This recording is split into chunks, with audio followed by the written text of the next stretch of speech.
I'm going to give you the exact plan and schedule to go from a part-time real estate agent to becoming a full-time real estate agent without any cold calling, door knocking, or spending money on ads. And by the way, my name is Levi Lascsak, and I've sold over 460 homes in the last 3.5 years, all free from YouTube, never cold called, never door knocked, and never sent out a single postcard. Now, if you're part-time, this is the challenge, right? How do you balance work, life, everything else, and still become an agent and do it effectively?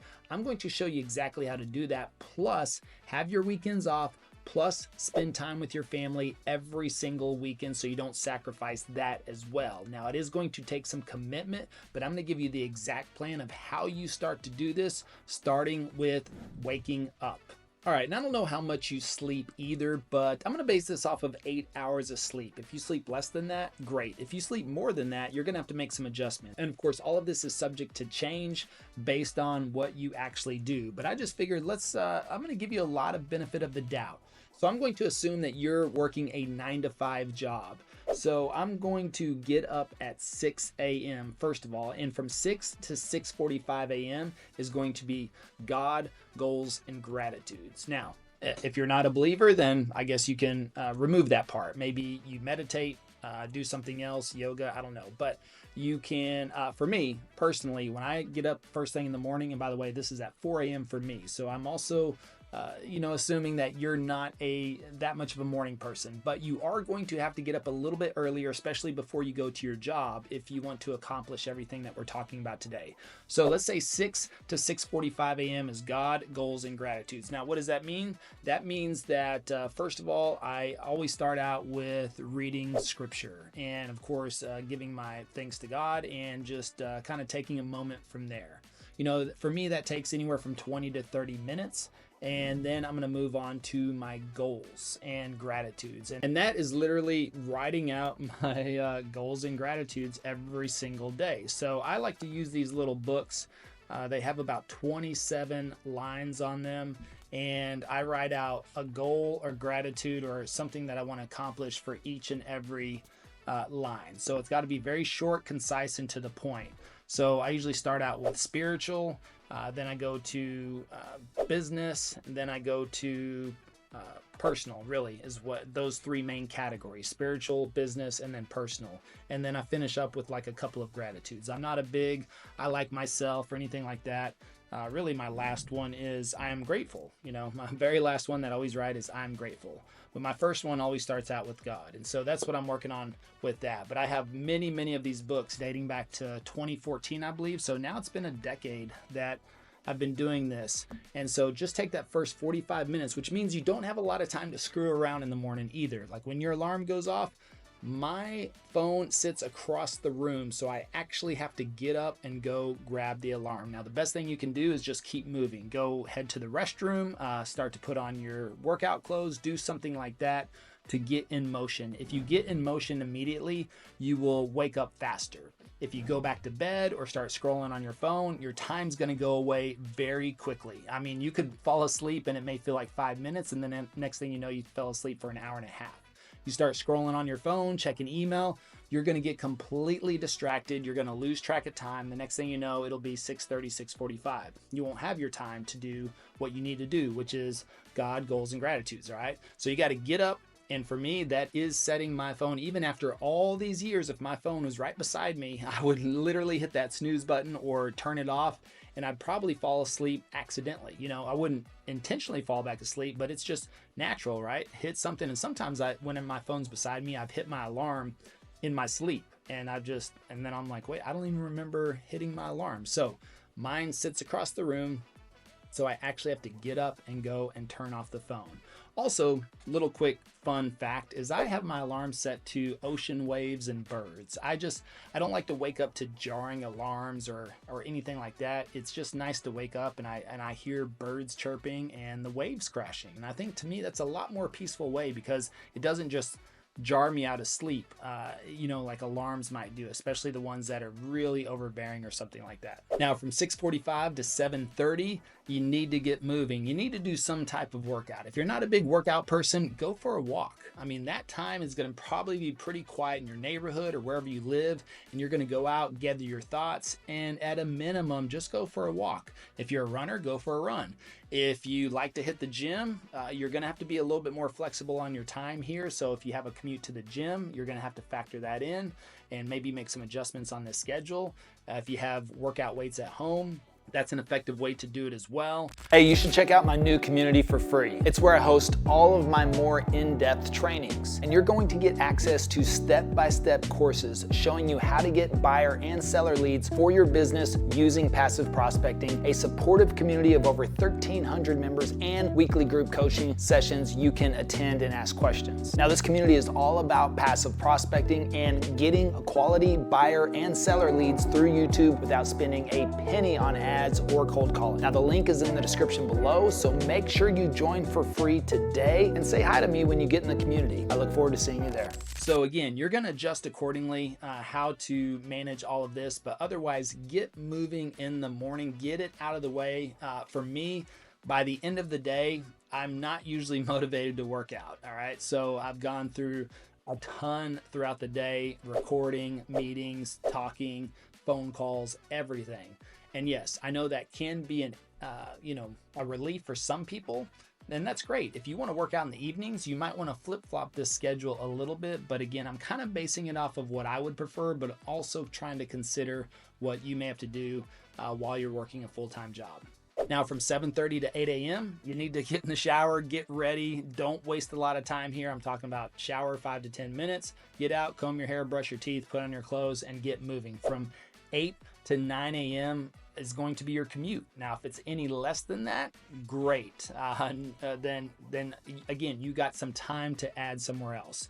I'm just going to assume you commute an hour. If you work from home, amazing. You just gained an extra 2 hours in this schedule. But if you do commute, whether that's 20, 30 minutes or 60 minutes, then I'm factoring that in, and make sure you listen to the Passive Prospecting Podcast. This is going to help you hyper learn passive prospecting even faster than usual, because you're going to be listening to episode after episode. And I know we have over 100 on the podcast now, so that's a lot to get through. If you haven't been listening to it, you can listen to the Passive Prospecting audiobook.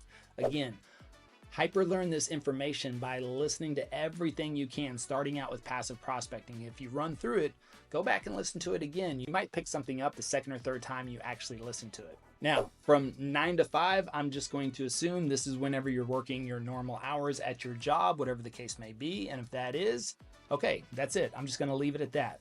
But I'm going to assume 9 to 5 is your normal working hours, and then you have to commute home. So from 5 to 6 will be your ride back home. And again, any less than that, then you've gained that time back, and you need to find how to fill that gap. So on your way home, you're going to listen to the Passive Prospecting Podcast again. All right. Again, you're going to keep running through those episodes, and that way you can continually learn from that and pick up tips and tricks as well that are going to help you on your journey. Now, once you're at home at 6 o'clock, from 6 to 7, you are going to have family time. So get home, have a conversation with the wife, the spouse, the husband, whatever the case may be. Talk to them, sit down. This is a really good time to actually sit down, have eye contact. Tell me about your day. You tell me about your day. Okay, we go back and forth. We talk for a little bit. If you do this for 30, 40 minutes uninterrupted or completely focused on your spouse, it will change your life. Trust me. Because what happens is we give little, 3 or 4 minute increments to our spouse throughout the day, and they never really truly feel that connection. But if you sit down and really say, hey, let's take the next 30 minutes. You tell me about your day. I'll tell you about mine. What's going on, stresses, concerns, wins, those types of things. Just have that conversation, and no phones, no distractions, and talk through that. But overall, if you have kids as well, then maybe they come in after the fact. But you always need to give your spouse the primary attention. And that's always very important as well. And that will show your kids that your spouse is extremely important to you and the most important part of your family. So have that conversation, make that connection, because you are going to be asking something of your spouse, which is going to be doing work in the evenings, and you need their commitment as well. This isn't just about your commitment to doing the work and doing the work after hours or on the side. This is about the commitment from your family as well, to allow you that time to do it, to not disturb you, to not bother you. That way, I don't want to say bother, right? But you know what I mean, to interrupt you, so to speak, because they would only interrupt you with good things. But to interrupt you, and that way you can really focus on what you need to do to make this work if you want to become a full-time agent. Hey, real quick, if you're thinking about changing brokerages, or you're brand new and you're thinking about choosing a brokerage, well, Travis and I would love to talk to you about partnering with us at eXp. You'll get access to all of our coaching, training, and courses at no cost, but mainly we want to see if we're a good fit for each other. So just check the description below and you can book a call with myself and Travis, and we look forward to speaking with you. And by the way, if you like what you're hearing so far, you want to get the PDF of this layout and this schedule, comment below PDF, and I'll be happy to send it over to you. Now, going back to that conversation, again, what I'm going to get to in the evening portion of this, you want to have commitment with your spouse to let them know, hey, Monday through Thursday is really going to be time for me to focus on becoming a full-time agent. I really need that time. And again, if you follow this format, it's going to give you the Friday nights off, weekends off as well, to be able to spend time with your family. We hope to add in some clients in that time frame as well. But again, all of this is going to come together to allow you to make the schedule that you want to make. Now, from 7 to 8 p.m., dinner time, I suppose, and additional family time. So you got home, you spent 30 minutes with your wife, maybe you spent 30 minutes with the kids uninterrupted. Now you guys are sitting down for dinner. And I do think it's important to have dinner together as a family. You sit down and you can have more conversation as a family, you and your spouse with the kids. Now, again, if you're single, then this should not be a problem at all. If you're single, then you should have no excuse to accomplish these goals. But I'm factoring in that most people have a spouse, most people have kids, and we're going that route. So 7 to 8, dinner time, bath time, story time, whatever time you may put your kids down, I'm not sure. But again, Monday through Thursday, this has to be focused on you with your family involved, because now we're going to get to work. Now, from 8 p.m. to 10 p.m., Monday through Thursday, this is going to be your content creation time. Now, I know what you're saying, that, well, hey, my kids don't go to bed till 9 p.m. Okay, again, this is the compromise with the spouse. This is where you need to say, hey, I need you to put the kids to bed Monday through Thursday, and I'll put the kids to bed Friday, Saturday, Sunday. I think that's a reasonable mix right there, because again, this is all temporary until you achieve the goal that you want to achieve of becoming full-time. So if you have these conversations up front with your spouse, it's going to be so much easier. So again, 8 to 10 is content creation time. You can even take the first hour if you need to research your content, get everything ready, bullet point if you need to. For me, I have notes, and if I flip through here and I just showed you, these are actual notes, to one of my videos. If I show you without the glare. So it's in there. All right. And there you go. Notes on here. I just write it out. I'm a bullet point type of person. That's what I like. I know what I want to talk about. I'm more of a free flow type of person. If you like to script things out, write them out, then you need to be very efficient at that and be a little bit more proficient about that as well. But for me, I need to write out a few bullet points, but that really takes me 10 to 20 minutes, maybe 30 minutes max, depending on the content and how I want to structure that video. But even for this video here, this really took me about 10 to 15 minutes to bullet point all of this out. And I'm going just with what I know based on the bullet points. When you see the PDF, that's really my reference point to making this video. And I'm just using that, which is on another screen right now. I can take a look and I know exactly what I'm going to talk about and what I need to explain about that. So depending on how you create content, completely up to you, but otherwise you can use that first hour and a half or so if you need to research and write out for that video. And you are going to record a video every single day, Monday through Thursday. So that's 4 videos a week. Now, what you're going to have to really be good at is making sure your energy is up, because I know you're getting at the end of the day, but again, if you are more of a morning person and you want to flip-flop this and maybe do this in the morning versus working out and your God goals and gratitudes, maybe you flip-flop that.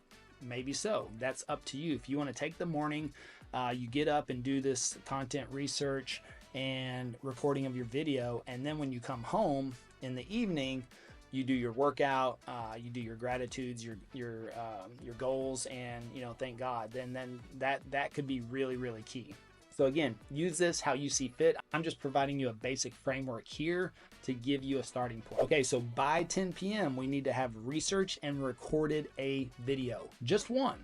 That's it. Okay, now the main thing for this is that if you do this Monday through Thursday, I'm just going to assume that you plan on publishing twice a week. If you do that for every month that you make content, you've got an additional month's worth of content.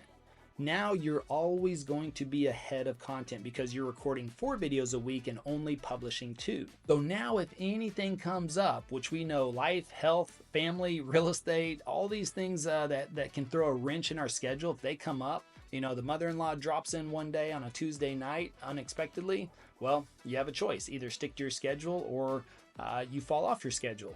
Well, if you're ahead over a month's worth of content, you don't feel so bad. If you want to go on vacation, okay. If you want to skip that week because you're on vacation, you want to actually spend that time with your family, cool. You know what? Now you are 7 weeks ahead. All right. So you can easily make that up, but you don't want to get in the habit of just falling behind or saying, oh, I'm only going to create 1 video this week and 1 video next week. And then you're always going to be chasing the next video. You're always going to be up against the deadline. That's going to add pressure. And once you record these videos and you get on this schedule, it's going to put you ahead. It's going to relieve a lot of that pressure, and you're just going to feel better overall. But this is what you're going to do. And so now when you do this Monday through Thursday, you now have Friday nights off, you have Saturdays off, and you have Sundays off. This is your time to do what you need to do. If you want to spend all day with the family on Sunday, well, then you have Friday night and Saturday in case anybody comes into town, they want to see homes, right? You're flexible now, and you're not out there prospecting. You don't have to do open houses if you don't want to. You don't have to do more cold calling. You don't have to go to networking events. You let the videos do the work for you. Now, this is going to be a little bit of a longer process, right? This may take 3 to 6 months for your first deal or 2 to come in, but this is about being patient, first and foremost. You have a full-time job. You have income. That's the most important thing, is that you provide for your family, you pay the bills, and you have plenty of savings in case of emergency. And that's what's most important. Now, if you within 3 months, if you help somebody buy a house, amazing, right? You're not disturbing your main job. You're doing this on your time. You still have Sundays for the family if you want. And if you have to show somebody on Sunday, maybe after church, you tell the family, hey, we're going to have family day on Saturday. So again, you're going to have to look at your schedule, what's happening. Our clients were coming into town wanting to see homes. Do you have a listing appointment? Whatever the case may be, work through all of those scenarios and make sure that you schedule accordingly every single week. So usually by Sunday night, you know how your week is going to play out. Most of the time, people don't just call you last minute and say, hey, I'm in town, I want to see some homes, although we have had that happen before. So you should have somebody scheduled out maybe on a Friday or Saturday or something. Or if you say, hey, look, I don't work on Sundays, that's up to you. Or if you say, hey, I'll be able to work with you on Sunday, but it'll be after lunchtime because I go to church with my family in the morning. Okay, again, have this open communication with your family so they know what's coming, and then you adjust accordingly. If you have to show somebody on Friday night, then do that. If you have to show somebody on Tuesday night, then you're going to record Friday night instead of Tuesday night, so that you stay on pace with your 4 videos per week. This is what's going to allow you to go from part-time to full-time without any cold calling, no door knocking, no networking events, no postcards, no open houses, just by creating content, working your full-time job, still spending time with your family, and being patient. To me, this is the best possible scenario to go part-time to full-time, and I don't have to stress about anything. But make sure once you start doing deals on the real estate side that you start to see consistency before you quit your job, all right? And then you'll know probably when it becomes too much to handle. When you cannot handle both, that's probably also going to be an indication of when you may need to quit your job. But again, open line of communication with your family so that they know what's coming up. I wouldn't recommend just coming home one day and be like, all right, I quit my job. No, you say, hey, look, man, I made 3 times as much this month working on weekends, showing homes and making videos than I did with my job. I think it's time to possibly quit my job because next month I have 3 times the amount of my salary closing as well.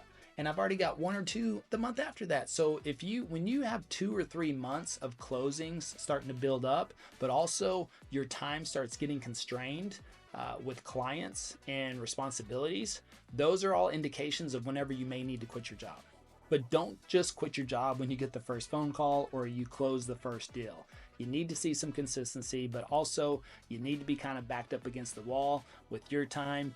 Your family time starts to get a little compromised or crunched, and these are all good indicators. Now, you also have a choice, do you want to start a team? Do you want to bring on a buyer's agent? All of that. But I would still go full-time first, start working through that process, and then whenever it becomes overwhelming as a solo agent, those are questions you get to answer down the road. And if you need some help on creating content, make sure you check out my video on the R4 framework and how I do that, and we'll see you on the next video.